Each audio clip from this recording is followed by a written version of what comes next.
আজকে আমাদের রাত্রে ডিনারে কি হচ্ছে চলো দেখা যাক। আমার বোন কি বানাচ্ছে। আজকে রাত্রে ডিনারে কি বানাচ্ছিস?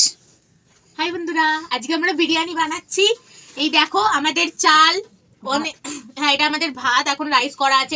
এটা হচ্ছে বেরেস্তা, আর এটা হচ্ছে ডিম আলু, আর এটা হচ্ছে কালার, আর এটা হচ্ছে মাংস। আমার মা নিচে বসে আছে। সবাই জানে বিরিয়ানির প্রসেস কেমন করে হয়, তাও আমরা একটু দেখিয়ে দিচ্ছি।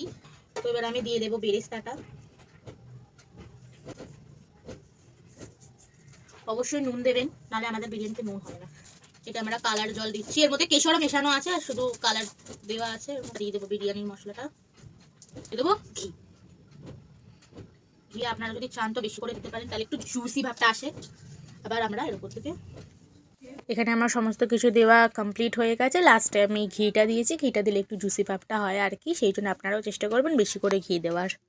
চারিপাশটা সবাই আটা দিয়ে বেঁধে দেয়, কিন্তু আমি এটা করি না। আমি একটা কাপড় সিম্পলি জড়িয়ে যাতে ভাপটা না বেড়ায় এমন করে দিই। তারপরে এটা আমি 45 থেকে 50 মিনিটের মতন ভাপে বসিয়ে দিই, আর একটা চাটুর মধ্যে বসাই যাতে এটা ভালো করে একদম নিচে না ধরে যায়। অনেকের সময় ধরে যায়, তো আমি এটা বসিয়ে দিই।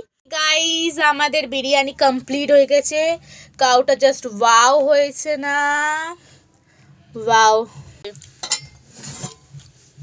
দারুণ।